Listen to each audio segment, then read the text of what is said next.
श्रीराम समर्थ. आजचा भाग क्रमांक आहे 174 174. श्रीराम. शुकमुनी उपदेश पुढे करतायत. अनेक प्रकारच्या गोष्टी सांगितल्या त्यांनी. ऐकतात एकीकडे परीक्षित राजा. करता करता करता करता त्याने अजूनही काही माहिती दिली. सुंदर माहिती होती त्याच्यात. त्याने अजूनही थोडीशी माहिती अशी दिली की बाबा रे, असंही आहे की हे जे वेद आहेत, हे वेद जे आहेत त्याचा अभ्यास करणं कठीण आहे. कोणीही जर असं म्हणालं मी वेदांचा अभ्यास करेन सगळ्या, तर होऊ शकत नाही. एका वेदाचा करू म्हटलं तरी शक्य नाही. 4 वेद कुठून करणार? कारण त्यांचा व्याप्ती इतकी आहे की त्याचा अभ्यास करणं किती कठीण आहे. कारण स्वतः व्यासमुनींना सुद्धा जेव्हा हे लक्षात आलं की याचा अभ्यास व्हायला पाहिजे, तेव्हा त्या व्यासमुनीने सुद्धा वेदांचे भाग केले आणि ते भाग वेगवेगळ्या शिष्यांना वाटून दिले आणि त्या शिष्यांनी सुद्धा त्याचे काही भाग केले. म्हणजे विचार करा की वेदाचं ज्ञान किती अगाध आहे आणि ते किती कठीण असणार. आणि म्हणून त्याचे अनेक भाग करून ते वेगवेगळ्या शिष्यांनी त्याचा अभ्यास केला, अशा प्रकारची माहिती दिली आहे. आणि म्हणून वेदांचा अभ्यास करणे हे काही साध्या माणसांचं काम नाही. वेद शिकण्यासाठीही तुम्हाला हा जन्म पुरणार नाही, पूर्ण होणारच नाही हा अभ्यास. म्हणून तर काही जे काही आध्यात्मिक अभ्यास आहेत त्याला भरपूर असा काळ लागतो. जसं महाराज चालले होते एका ठिकाणी दुसऱ्या ठिकाणी अनुग्रह घेण्यासाठी, तेव्हा त्यांना असंच एक चांगल्या प्रकारची एक व्यक्ती भेटली. ते म्हणाले मी तुला अमक्या प्रकारचा अभ्यास शिकवतो. ते म्हणले एक प्रकारचा अभ्यास 64 कला आहेत, तुला काय काय गोष्टी शिकवतो. ते म्हणले किती गोष्ट शिकायला काय लागेल? त्यांनी सांगितले एक गोष्ट शिकायला 12 वर्षे लागतील. ते म्हणले इतका वेळ माझ्याकडे नाही आहे, हे सगळं मी शिकायला थांबणार नाही, मी पुढे चाललो. आणि महाराज पुढे निघून गेले. कारण या गोष्टीचा अभ्यास करणं प्रचंड कालावधी लागू शकतो. जन्मानुजन्म तुम्हाला शिकत राहावं लागेल. इतके हे वेद जे आहेत ते गहन आहेत आणि ते अभ्यास करणं काही साधी गोष्ट नाही. हे सगळं या ठिकाणी त्यांनी ही माहिती दिली आहे. आणि म्हणून त्यांनी सांगितलं की वेद हे आपल्याला वाटतात तेवढे सोपे नाहीत. आणि म्हणून सोपा मार्ग आपण शोधावा, तो म्हणजे नाम घ्यावा. हे घेतलं तर मग वेदविद्या शिका किंवा न शिका काही विशेष फरक पडणार नाही तुम्हाला. अशी पण सुंदर माहिती शुकमुनीने दिली परीक्षित राजाला. आणि म्हणाले बघ, जी काही माहिती तुला मला देता आली ती मी सगळी दिलेलीच आहे माझ्यामध्ये. अगदी सविस्तर तुला मी सगळ्या गोष्टी सांगितल्या आहेत. सविस्तर तुला मी उपदेश केला आहे. सगळं काही केलं आहे. ह्याच्यापेक्षा सुद्धा अजून काही तुला हवं असेल तर मला सांग, मी तुला सांगू शकतो. अजून काय प्रकारची माहिती सांग. पण मला असं वाटतं की मी तुला सगळीच माहिती जवळपास दिलेलीच आहे. भागवत कथाच तुला मी इतकी सविस्तर आणि अशी सांगितली की बस. आणि तू पण अतिशय चांगल्या प्रकारे प्रश्न विचारत त्याच्यामध्ये खूप रंजकता आणली आहेस आणि मला पण तू प्रोत्साहित केलंस सांगण्यासाठी. कारण शेवटी हे कसं आहे की समोर असलेल्या व्यक्तींचा रिस्पॉन्स कसा आहे याच्यावर पण अवलंबून आहेच ना. जेव्हा श्रोते उत्सुक असतात तेव्हा वक्त्याला सुद्धा हुरूप येतो, नाही का? तसं शुकमुनी म्हणाले की राजा, तू पण ज्या प्रकारे हे सगळं ऐकत होतास आणि मला विचारत, त्यामुळे मला पण सांगायला खूप आनंद झाला आणि मी भरभरून तुला सगळं सांगितलेलं आहे. आणि मला वाटतं आता तुझ्या मनात कुठली शंका शिल्लक राहिली नाही असं मला वाटतं. राजा म्हणाला प्रश्नच नाही. आता तुम्ही मला परिपूर्ण ज्ञानच दिलं आहे आणि ज्ञान पण तुमच्या मुखातून घेतलं म्हटल्यावर काय पाहिजे मला तर आता असं वाटतं की मी खरंच खूप आनंदित आहे. शुकमुनी म्हणाले की आता माझं काम झालेलं आहे असं मला वाटतं. कारण ही कथा तू पूर्ण ऐकली आहेस, सगळं काही व्यवस्थित ऐकलं आहेस. त्यामुळे आता तू मला निरोप दे, मला अनुमती दे. आता मी इथून माझ्या नेहमीच्या स्थानी जाऊ इच्छितो. तेव्हा राजा म्हणाला, महाराज ठीकच आहे, फक्त मला जाण्यापूर्वी तुमची एकदा पूजा करायची इच्छा आहे, ती करायची, पूर्ण करा माझी इच्छा राजा. तेव्हा महर्षी म्हणाले, जरूर पूजा कर. मग त्याने भगवान शुकांची षोडशोपचारे पूजा केली, सुंदर पूजा केली, त्यांचा आशीर्वाद घेतला आणि म्हणाला राजा की महाराज आपला आशीर्वाद मात्र मला नक्कीच द्या, जेणेकरून जे काही ऐकलं ते मला लक्षात राहील. अर्थात त्यांनी त्याला आशीर्वाद दिला आणि म्हणाले, राजा चिंता करू नकोस, ज्या गोष्टीसाठी तुला ही कथा ऐकायची इच्छा निर्माण झाली ती गोष्ट होईल, काळजी करू नको. जरी तुला मृत्यू येणार असेल तरी पण मृत्यूचं भय तुला वाटणारच नाही, हे लक्षात ठेव. या कथेमुळे तुला भय वाटणार नाही. तक्षक कधी आला, तक्षक काय केला, तुला काही वाटणार नाही, समजणार पण नाही, हे नक्की आहे. अशा प्रकारे त्याला आशीर्वाद दिला आणि मग अर्थात ते आपल्या पुढच्या मार्गाकडे यथावकाश निघून गेले. जसं आपल्याला माहिती की कथा ऐकण्यापूर्वी परीक्षित राजाने बरेच प्रयत्न केले होते आपला मृत्यू टाळण्यासाठी, असं आहे. म्हणजे ही कथा जिथे स्टार्ट होते तिकडे हे नाही, पण त्याच्या आधी असं इतर ग्रंथामध्ये माहिती आहे की जोपर्यंत त्याला हे ऋषी भेटले नव्हते तोपर्यंत त्याने अनेक प्रयत्न केले. असं म्हणतात की त्यांनी बरेच प्रयत्न केले, मृत्यू कसा टळेल 7 दिवसांनी येणारा. तर त्यामध्ये असं घडलं होतं की त्यांनी राज्यामध्ये दवंडी पण पिटवली होती की जर कोणी महाभयानक सर्पाचं विष उतरवण्याची कला जर कोणाकडे असेल तर त्यांनी यावं आणि जर मला सर्पदोष झाला तर ते विष उतरावं. जो कोणी असं करू शकेल त्याला मी भरपूर इनाम देईन. राजा होता त्याने हे जाहीर पण केलं होतं. अर्थात त्याला अनुसरून काही लोक आले होते, परंतु ते सगळे सामान्य होते, ते राजाच्या काही कामाचे नव्हते. कारण जो सर्प चावणार होता हा काही सामान्य सर्प नव्हता, हा तक्षक होता, महानाग होता. त्यावेळेस तक्षक जो होता त्याला ही अर्थात कामगिरी आली होती की शाप जो दिला शृंगी ऋषीने तो पूर्ण करायचा, तो तयारीत होताच. तो म्हटलं आता हे आपण काम करायचंच आहे आपल्याला.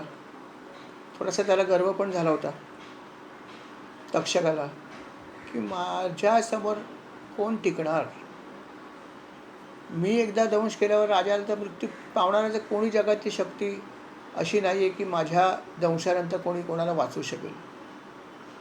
अशी त्याला थोडा गर्व झालाच होता आणि तो असा गर्व त्याला झालेला होता आणि तो असा गर्व मनात घेऊनच निघाला होता राजाकडे यायला, कोण तक्षक.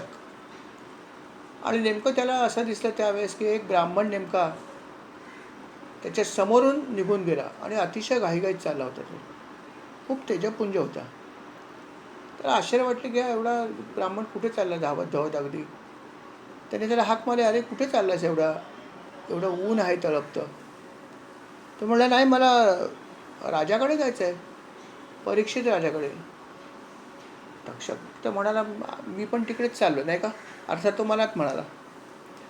आणि तो म्हणाला कशासाठी चाललात राजाकडे. नाही म्हणे राजाने असं दवंडी पिटवली आहे की जो कोणी सर्पदंशापासून त्याचं संरक्षण करेल त्याला तो भरपूर धन देणार आहे.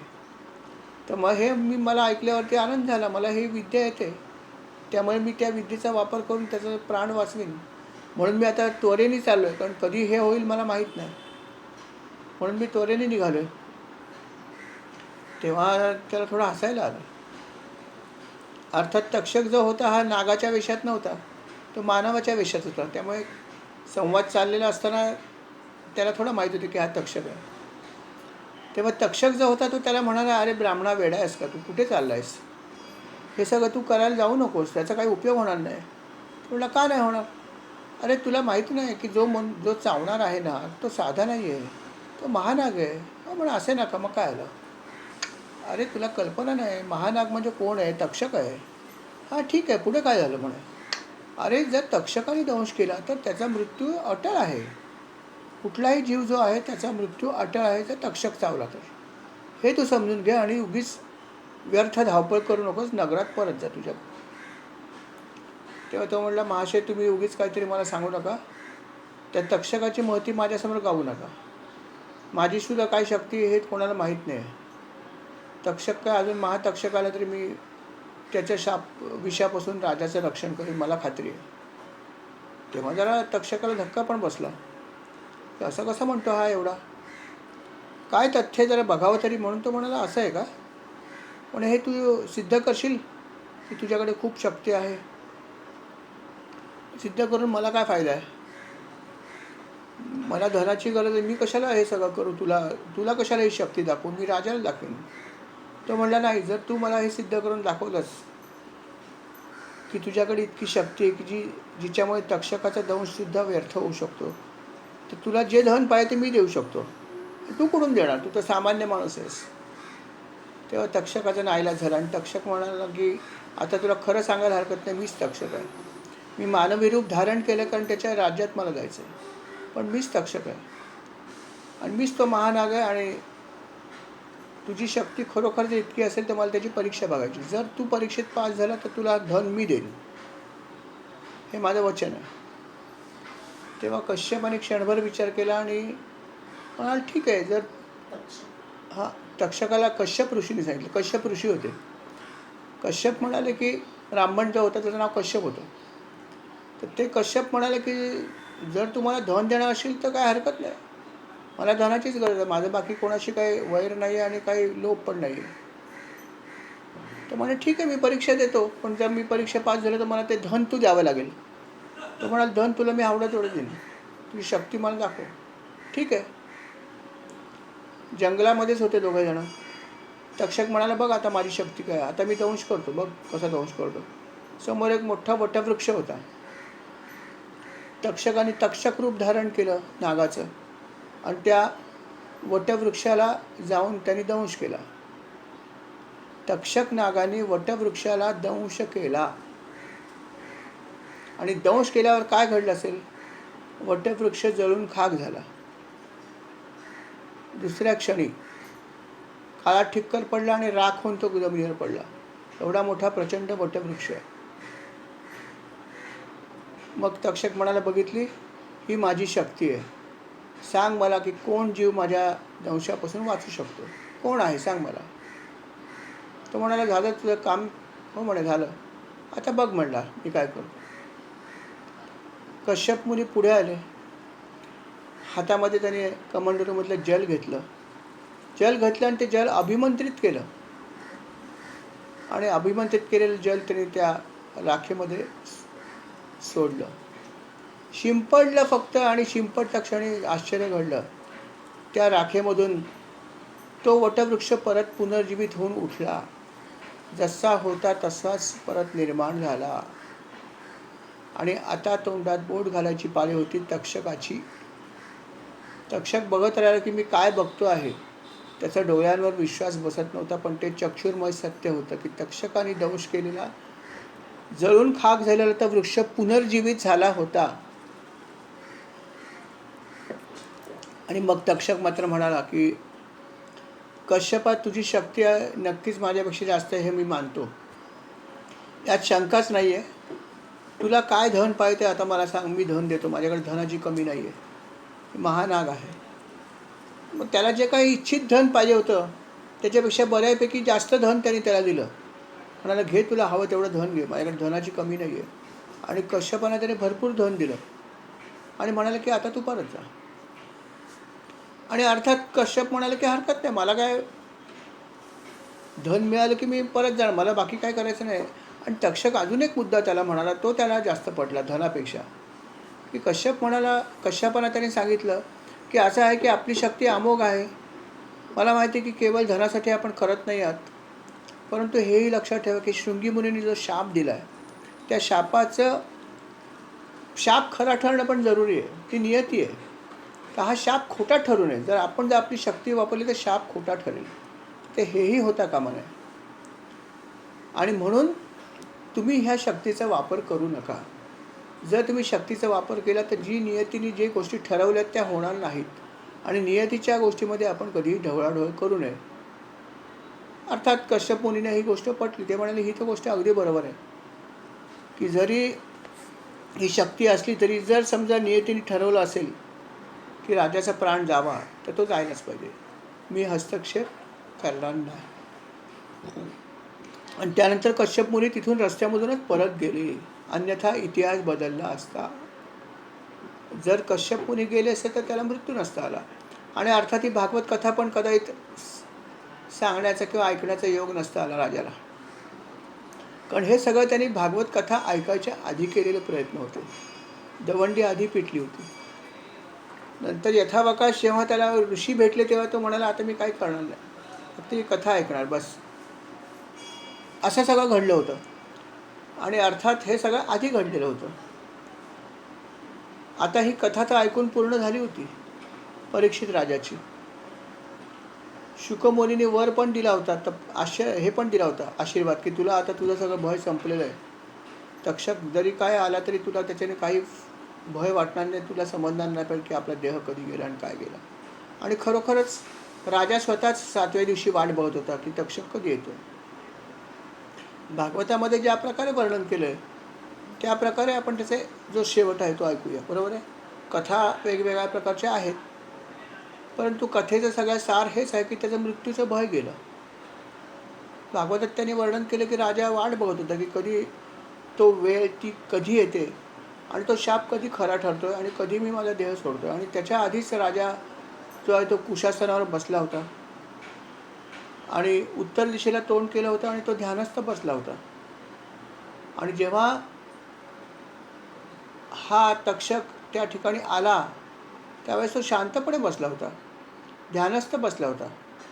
आणि तक्षकाने दंश करायच्या वेळेस त्याच्या आधीच त्याने आपले शरीर त्याग केला होता. आणि अर्थात तक्षकाच्या दंशानंतर राजाचं शरीर पण जळून खाक झालं.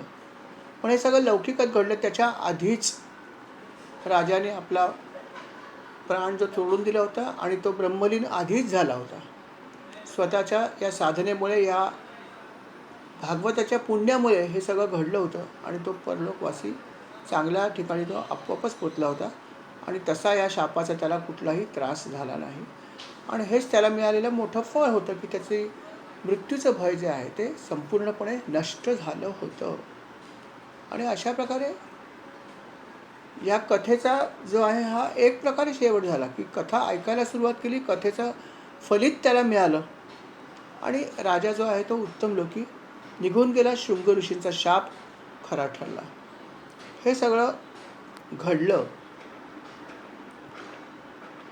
भागवताच्या पुढल्या भागात सुद्धा अजून काही गोष्टी आहेत. जसं हे सगळं जेव्हा घडलं लौकिकामध्ये तेव्हा राजाचा जो मुलगा होता जन्मेजय, याला ही बातमी समजली की आपले जे वडील आहेत त्यांना तक्षक नागाने दंश केला आहे आणि दंश केल्यानंतर त्याला अर्थात मृत्यू आला आहे. आणि अशा प्रकारे त्याचं शरीर जे आहे ते जळून खाक झालं आहे. हे सगळं त्याला अर्थात यथावकाश समजलं. हे सगळं समजल्यानंतर त्याला प्रचंड राग आला. त्यांनी विचारलं की कोण तक्षक नाग आहे, काय घडलंय. अर्थात त्याला सगळी पूर्ण माहिती जी द्यायची होती ती सर्व लोकांनी बाकीच्या दिली की असं असं घडलं, असं असं आहे सगळं.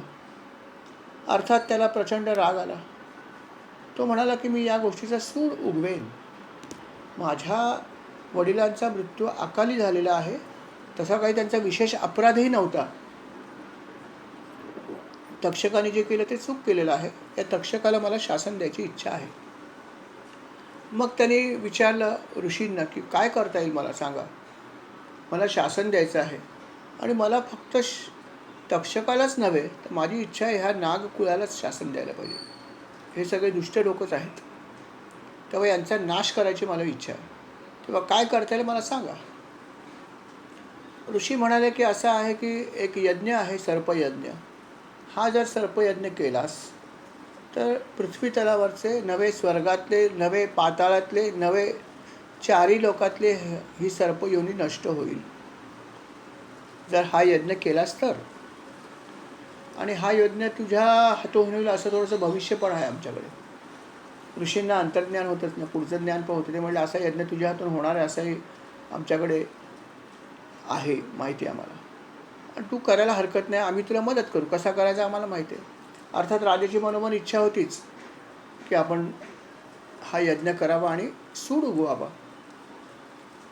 आणि त्याप्रमाणे त्यांनी यज्ञाची तयारी करायचा आदेश दिला. यज्ञाची राजाने दैयत तयारी करायला सुरुवात केली. सर्वत्र ही बातमी गेली की राजा सर्पयज्ञ करतो. असा यज्ञ कोणीही केला नव्हता पूर्वी. कोणीही असा यज्ञ केला नव्हता इतिहासामध्ये.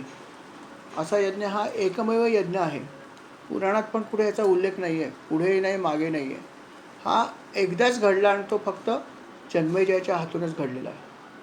त्यामुळे जेव्हा अशा प्रकारचा यज्ञ करायचं त्यांनी जाहीर केलं, त्याची जाहीर तयारी सुरू केली, तेव्हा सर्वत्र ही गोष्ट समजली की अशा प्रकारचा अभूतपूर्व यज्ञ होणार आहे. आणि उत्सुकता निर्माण झाली अनेक लोकांना की हा कसा यज्ञ करतात आणि खरोखर नागवंश कसा नष्ट होतो, काय होतं ॲक्च्युली, हे बघायची इच्छा सर्वांच्या मनामध्ये निर्माण झाली. आणि म्हणून यज्ञाची तयारी बघायला सुद्धा, आणि यज्ञ जेव्हा होईल तेव्हा बघायसाठी लांबून लांबून लोक आली, वेगवेगळ्या देशातून लोक आली.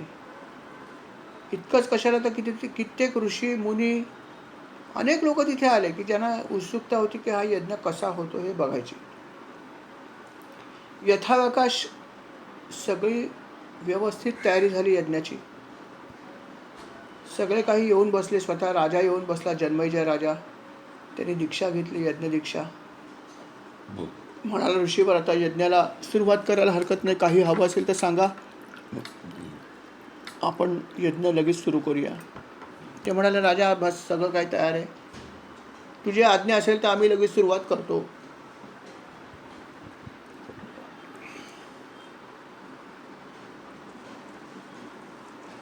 तो म्हणाला ठीक आहे, यज्ञाला सुरुवात करूया.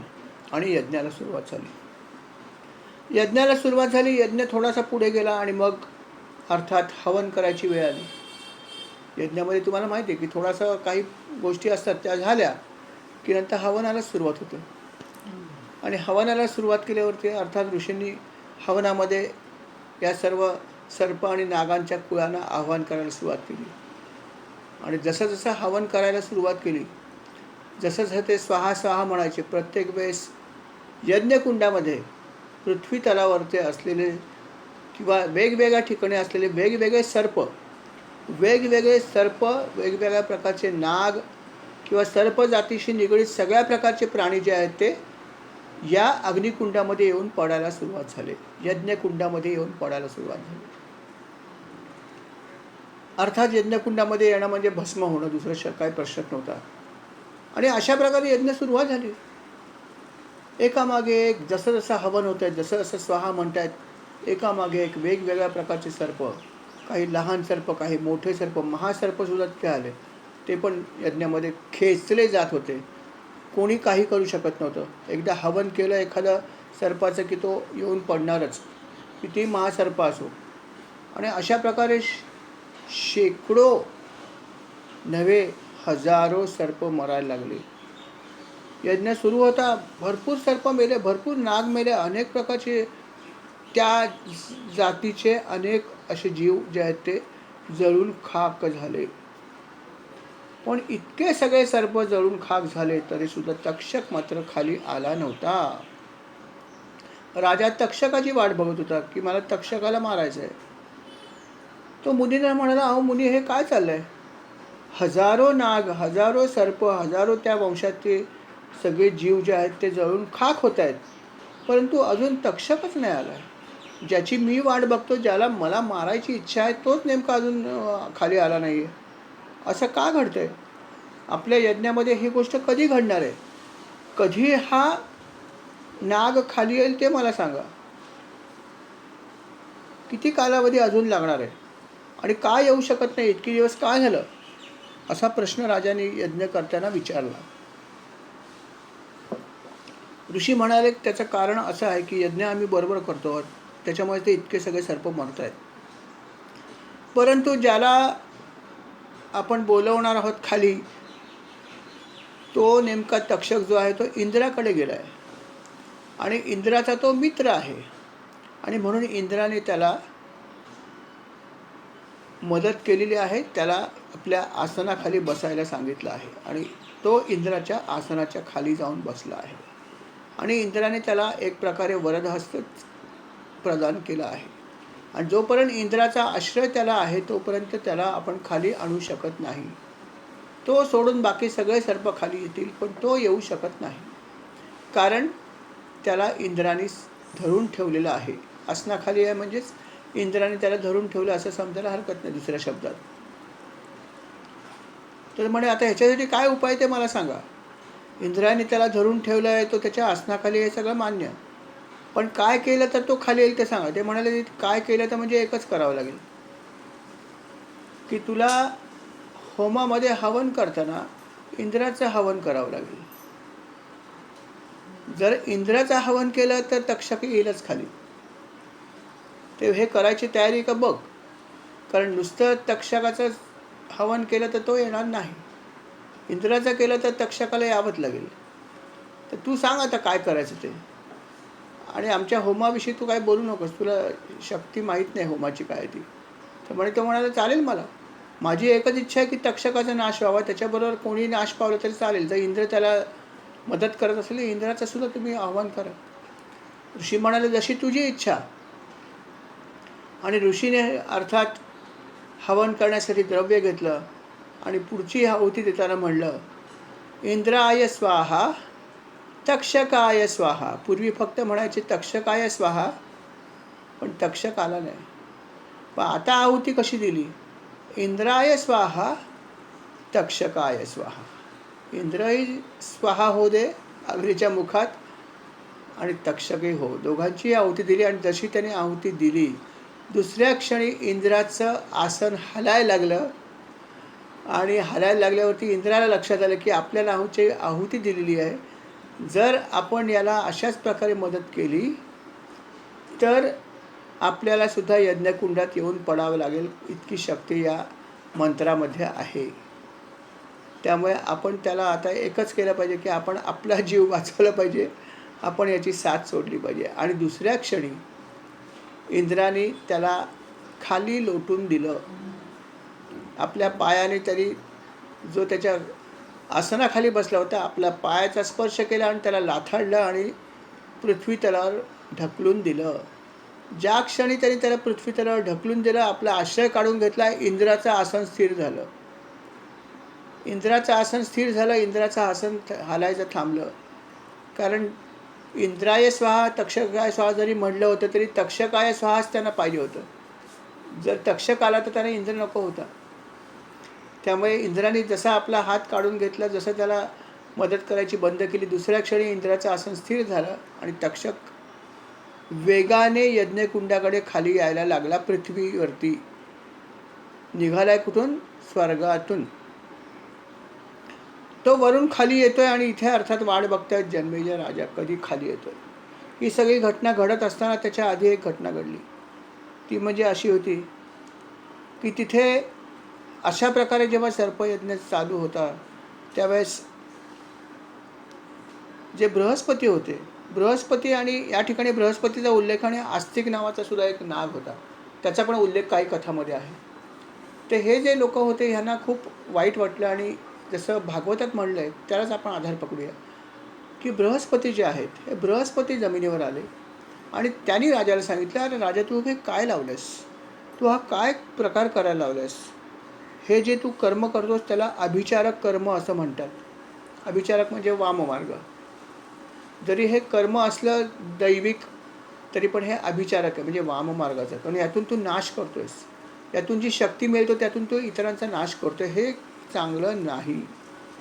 अरे तू असा कसा करतोयस, अरे तुझ्या वडिलांनी भागवत कथा ऐकली, सर्व नीतिमत्ता ऐकली, सर्व नीतिमत्ता त्यांना समजली, ते स्वतःहून म्हणाले की माझा मृत्यू व्हावा. असं असताना तू हे अशा प्रकारे सूड उगवणं हे किती चुकीचं आहे.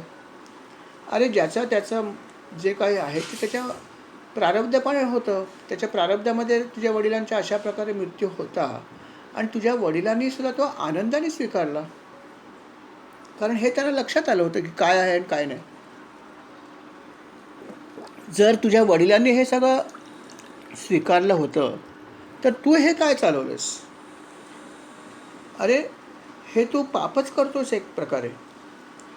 तू अशा प्रकारे ह्या निरपराध सर्पांचा वध करतोयस, हे काही चांगलं काम नाही. तेव्हा तू हे ताबडतोब थांबव. अशा प्रकारे करणं हा धर्म नाही.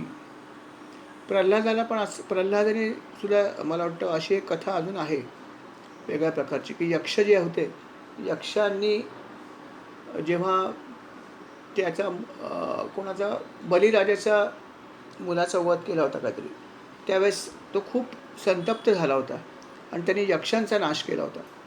तेव्हा प्रल्हाद जमिनीवर आले आणि म्हणाले की असं करू नकोस. ज्याचं त्याचं आयुष्य जे आहे ते प्रारब्धाप्रमाणे ठरलेलं आहे. यक्षांचा नाश करू नको, असा उपदेश बलिराजाला पण केला होता प्रल्हादाने. तसंच या ठिकाणी हा उपदेश केला बृहस्पतीने. ते म्हणाले असं करू नकोस, हे पाप आहे, हा वाममार्ग आहे, हे कर्म तू लगेच थांबव. हे लक्षात ठेव की जन्म आणि मृत्यू जो आहे तो प्रारब्धाप्रमाणे मिळतो. तेव्हा त्याच्यामध्ये आपण कुठल्याही प्रकारचा खेद किंवा काहीही न व्यक्त करता ते आपण मान्य केलं पाहिजे. आणि जे प्रारब्ध आहे त्याला बदलण्याचा प्रयत्न करणं हे सुद्धा पाप आहे. अशा प्रकारे बृहस्पतीने त्याला भरपूर उपदेश केला आणि हा उपदेश अर्थात त्याला पटला. तो म्हणाला की खरंच आहे की मला हे लक्षात आलं नाही, मी रागाने वेडा झालो होतो आणि राग आल्यामुळे माझं जे विवेकबुद्धी होती त्याच्यावरती पडदा पडला होता. परंतु आता आपण जो उपदेश केला तो मला पटलेला आहे, त्यामुळे मी हा यज्ञ त्वरित थांबवायचा आदेश देतो. आणि अर्थात त्यांनी ऋषीने सांगितलं की महाराज, आता मला हा यज्ञ पुढे न्यायची इच्छा नाही आहे, मला तक्षकाचा वध करायची इच्छा नाही, कोणाचाही वध होता कामा नये, या क्षणी हा यज्ञ थांबवा. आणि ऋषींनी अर्थात लगेच त्या क्षणी तो यज्ञ थांबवला. आणि ज्या क्षणी हा यज्ञ थांबवला त्यावेळेस तक्षक जो आहे तो अर्ध्या वाटेमध्ये होता. कारण त्याची आहुती दिली होती, परंतु त्यावेळेस तो वरून खाली येत होता आणि अर्ध्या वाटेमध्ये होता. परंतु तेव्हाच हा उपदेश जो आहे तो राजाला पटला आणि तो यज्ञ त्या ठिकाणीच थांबवला. त्यामुळे त्याचे प्राण अर्थात वाचले. तो परत एकदा आपल्या मूळ स्थानी गेला. नंतर ते त्याला म्हणाले की राजा असं आहे की त्याला मृत्यू येणार नव्हताच, कारण काय त्यांनी अमृत पण तो प्याला होता. आणि शिवाय त्याचा मृत्यू होईल नाही हा नंतरचा भाग आहे, परंतु इतर अनेक जीव तुझ्या हातून मारले चालले होते आणि हा किती मोठा अपराध तुझ्या हातून होत होता. तर हे सगळं होऊ नये म्हणून मी हे तुला सांगितलं. राजा म्हणाला मला महाराज हे लक्षात आलं आहे, खरंच माझ्याकडून भरपूर अपराध झालेत, मला आपण क्षमा करावी आणि मला हे सांगा माझं पाप कसं नष्ट होईल. त्याच्यावरती त्यांनी त्याला अर्थात भरपूर प्रकारचा उपदेश पण केला. ते म्हणाले की ठीक आहे, जे काय घडलं ते घडू देत, पण तू परमेश्वराची प्रार्थना कर आणि परमेश्वराची प्रार्थना कर, या सगळ्या गोष्टीचा त्याग कर, तुझा पापसुद्धा नक्कीच नाहीसं होईल. जर तुला खरोखर जर पश्चाताप झाला असेल तर पश्चाताप तर अगदी खरोखर झालाच होता, तो काय प्रश्नच नाही. तर म्हणे जर आपल्याला खरोखरचा पश्चाताप झाला असेल तर आपण जर भगवंताची मनःपूर्वक जर प्रार्थना केली तर नक्कीच आपला जे काही दोष आहेत ते दोषसुद्धा नक्कीच त्याचं निवारण होऊ शकतं. आणि म्हणून तू भगवंताची मनःपूर्वक प्रार्थना कर, भगवंताची उपासना कर आणि बाकी मनातल्या या सगळ्या गोष्टी पहिल्या काढून टाक. जे काही तू आत्ता केलंस किंवा आजपर्यंत केलंस ते सगळं विसरून जा. मनामध्ये फक्त भगवंताविषयी आणि सर्वांविषयी प्रेमभावना निर्माण कर आणि अशी प्रेमभावना निर्माण करून तू भगवंताची एकचित्ताने उपासना कर. जर तू अशा प्रकारे भगवंताची उपासना केली तर तुझे दोषसुद्धा जे आहेत ते नक्की नष्ट होतील, यात शंका नाही. हे लक्षात ठेव. ज्या ज्या लोकांनी अशी पापं पूर्वीसुद्धा केली होती आणि ज्यांना ज्यांना अशा गोष्टीचा पश्चाताप झाला आहे आणि पश्चाताप झाल्यावर ज्यांनी परत साधना केली आहे त्यांचं नक्कीच पाप धुतलं गेलं आहे. किती पाप असलं तरीसुद्धा हे धुतलं गेलेलं आहे. याची अनेक उदाहरणं आहेतच. सर्वात महत्त्वाचं आणि हे उदाहरण म्हणजे वाल्या कोळीचं आहेच आहे की महापापी असूनसुद्धा जेव्हा त्यांना पश्चाताप झाला की मी सगळं चुकीचं केलं आहे आणि मग त्यांनी फक्त नामसाधनाच तर केली ना, दुसरी कुठली साधना त्यांनी केली? जे भागवतात सांगितली तीच साधना केली, फक्त नामसाधना केली. आणि त्या केवळ नामसाधनेनेच त्यांची सगळी पापं नष्ट झाली ना. आणि ते इतके पापी असलेली ही व्यक्ती ऋषी बनले, महर्षी बनले आणि त्यांनी रामायण लिहिलं. आणि हे केवळ नामसाधनेने झाले. जे भागवतात सांगितले ते खरोखर घडलेलं आहे. अशी अनेक उदाहरणं आहेत. आणि म्हणून ऋषी त्याला म्हणाले, जन्मेजय राजाला सुद्धा, की बाबा रे, एक लक्षात ठेव की नामसाधना ही आहे, ही सर्वश्रेष्ठ साधना आहे या युगातली. कलियुगामध्ये जे आहे ही साधना जी आहे तीच तुला कामी येणार. आणि ती जर तू केलीस मनपूर्वक, श्रद्धेने, तर नक्कीच तुझी सगळी पापं धुतली जातील, यात शंका नाही. त्याच्यासाठी तुला कुठल्याही प्रकारचा यज्ञयाग किंवा असं सगळं कठीण बागी जी काय त्या काहीही करायची आवश्यकता नाही. सोपी अशी साधना कर. अशा प्रकारचा उपदेश त्यांनी त्याला केला. आणि अर्थात तो उपदेश राजाला नक्कीच मनापासून आवडला आणि त्यांनी या सगळ्या गोष्टीचा त्याग केला आणि परमेश्वराचं मनपूर्वक त्यांनी उपासना केली, ध्यान केलं, नाम घेतलं. आणि अर्थात यथावकाश त्याची जी काही पापं झाली असतील ती पापं नक्कीच दूर झाली होती, यात शंका नाही. अशा प्रकारे भागवत कथेमध्ये खऱ्या अर्थाने हा एक महत्त्वाचा टप्पाच या ठिकाणी संपतो. कथा तशी संपल्यातच जमाय. जसं मी म्हणलं की भगवंतांनी जेव्हा देहत्याग केला तेव्हाच भागवत ॲक्च्युली तसं पाहिलं तर संपतं. परंतु जी कथा सुरुवात झाली परीक्षित राजाच्या मुळे, की त्यांनी विचारलेल्या प्रश्नामुळे, त्याच्यात निर्माण झालेल्या भयामुळे ही कथा निर्माण झाली. आणि ही सगळी जी कथा आहे परीक्षित राजाला शुकमुनींनी सांगितली. आणि आता तो भागसुद्धा या ठिकाणी समाप्त होतो की परीक्षित राजासुद्धा जो आहे भयमुक्त होऊन उत्तम गती त्याला प्राप्त झाली. आणि अर्थात शुकमुनींचं काम झालं की पृथ्वी तलावर ही कथा त्यांनी राजाला सांगितली. आणि याच्यानंतर ही कथा अनेक लोकांमध्ये पसरली आणि पृथ्वी तलावर ह्याचा सगळ्या ठिकाणी प्रसार झाला. तोपर्यंत ही पृथ्वी तलावर कधी आली नव्हती. आणि अशा प्रकारे भागवत कथा जी आहे ती सर्वत्र तिचा प्रसार झाला. आज महाराजांच्या कृपेने आपण सुद्धा ही कथा ऐकलेली आहे. अर्थात कथा अजून संपलेली नाही आहे. हा जो 12वा स्कंद सुरू आहे तो अजून संपलेला नाही आहे. अजूनही काही अध्याय त्याच्यामध्ये आहेत. त्याच्यामध्ये काही उपदेश पण आहे. अजून काही त्याच्यामध्ये कथासुद्धा आहेत. सुंदर कथा आहेत त्याच्यात काही. यासुद्धा आपल्याला अर्थात ऐकायच्या आहेत. त्याही आपण नक्कीच ऐकूया महाराजांच्या कृपेने. त्याच्यानंतर शेवटीसुद्धा अजून एक अध्याय आहे की त्याच्यामध्ये त्यांनी भागवत पुराणाची माहिती आणि थोडंसं त्याचं महात्म्य पण सांगितलं आहे.